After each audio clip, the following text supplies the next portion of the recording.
mobile and perform tasks that they are able to do, support them when necessary and for the right reasons. You know, we always want to provide support. You know, we never want our residents to feel like they're not supported. Here is a couple of reasons why I feel like that we are under and over supporting. Like I said, we talk about time management. That is a challenge.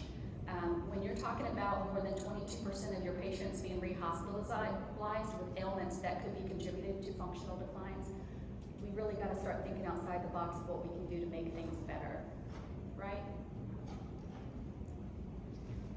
With that being said, the patient acuity of assignments, that may take more time on the leadership staff in your buildings or your assisted living facilities or your skilled nursing facilities, but you know, categorizing residents by their level of need. Those are some things that came up in suggestion, altering care assignments for caregivers so that your dependent people, staff members that are taking care of your more dependent population, that they have a slightly lesser caseload. It's not always about that number. You know, some of those things that are very, very important. I think falls are the biggest thing with most of these mobility programs. And now that patients have really been discouraged about getting out there and moving themselves, I think that plays a really big role. So with that being said, a couple of key points I want to go back and talk about, and then we're going to do a little bit of a game because there's prizes under some of you guys' seat, and you know how you're going to find out. You're going to get up and move. So some of you have secret envelopes under your seat that I did secretly. Look, everybody's checking. Nobody checked now.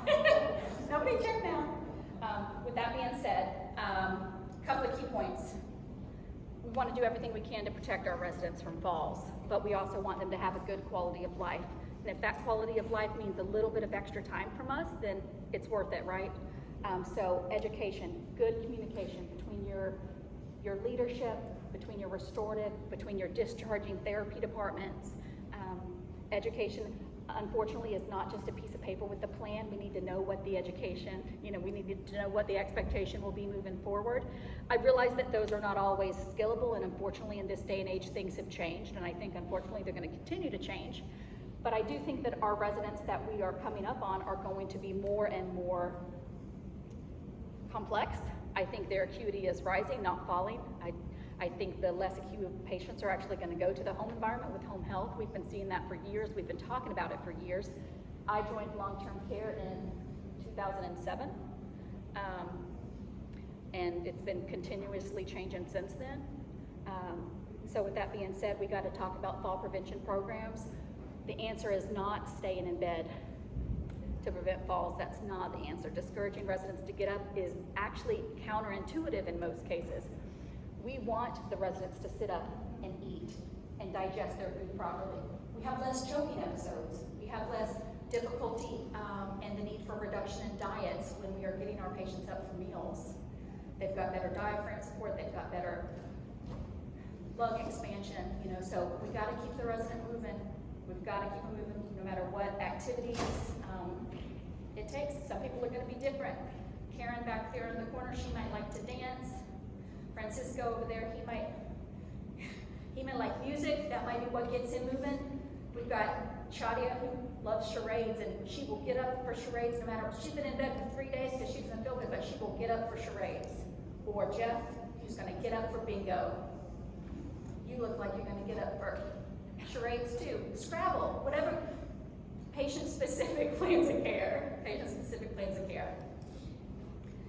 Does anybody have any questions? Any thoughts? Any suggestions that we all can take back to our buildings that we didn't talk about in regards to how to keep your residents moving? Got a shy bunch? Monday's group just talk. Nobody?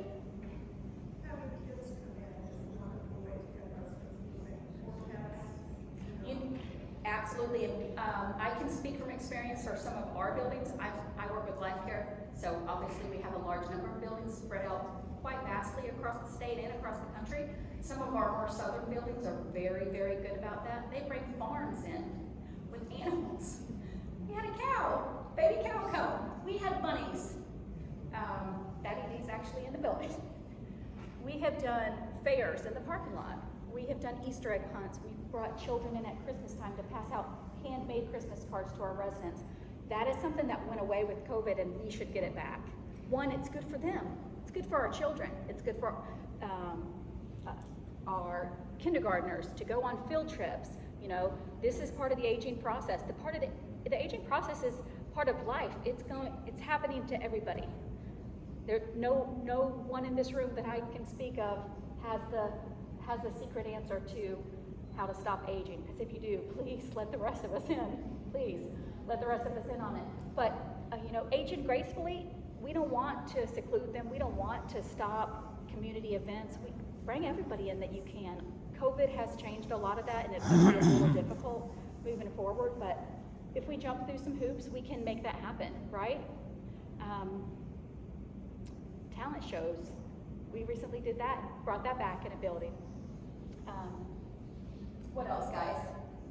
It just seems like a catch-22 not to encourage more functionality.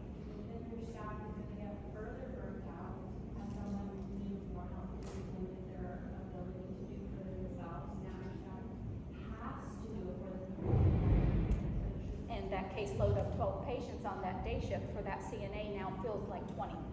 And when the regulations change, and heaven forbid that PPD changes and the requirements change, it may actually be 20. I mean, we don't know what the future holds. And as acuity rises, I hope that will all be adjusted. You know, that's not my area of expertise for certain, but it is counterintuitive, and we absolutely should encourage. Anything else? We've done field trips. We have not done that in a while. All previous to COVID, nobody could go anywhere, nobody could do anything. The same thing happened to us. How many of us, now not particularly in the medical field, we didn't work from home, but how many of us, our friends, our colleagues, some of, you know, my best girlfriends, they both work for insurance companies. They don't even have offices anymore. They sold offices. So they're happy just staying at home alone all by themselves, gaining weight, getting unhealthy. Listen, we did it all. We did it all. But absolutely, we take field trips. Most of your skilled nursing and our ALF, you know, we have buses where we can organize safe groups. We definitely should take that back to our administrators and see if we can get, you know, permission to start doing some of that stuff again, even if it's small. It does come with risk. Everything comes with risk, but encouraging those types of behaviors. I think it's so important that we lead by example, so that we're not expecting the CNAs to do it all and pass all the exams. You know, we need to be out there. Like you said you dance with them while or you pop your head in for a round of charades. Anything that you can do to support your team in this is going to be beneficial. Not just for them, not just for your residents, but for you. Ultimately, you guys are their leadership, so you guys are going to reap the benefits of that as well. And just satisfaction. This is their home.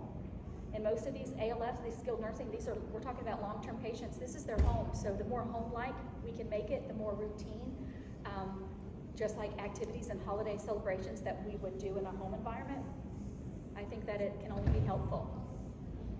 Is everybody ready for prizes? I totally forgot to take out the pool noodle. So everybody has to stand up behind their chair, even if you have disabilities. For some of your patients. If you stand behind your chair, you have the support of your chair, right? Francisco, do you want to come lead some exercise? But the point is, all we did was get up and we stood behind our chair, right? That little bit of movement, that little bit of momentum, maintaining current strength and expanding lung volume by 22%, just that little bit. Just that little bit. Okay, I do want everybody to check into your chairs. You should, some of you have envelopes. If you'll bring me your envelope, I'll give you a prize.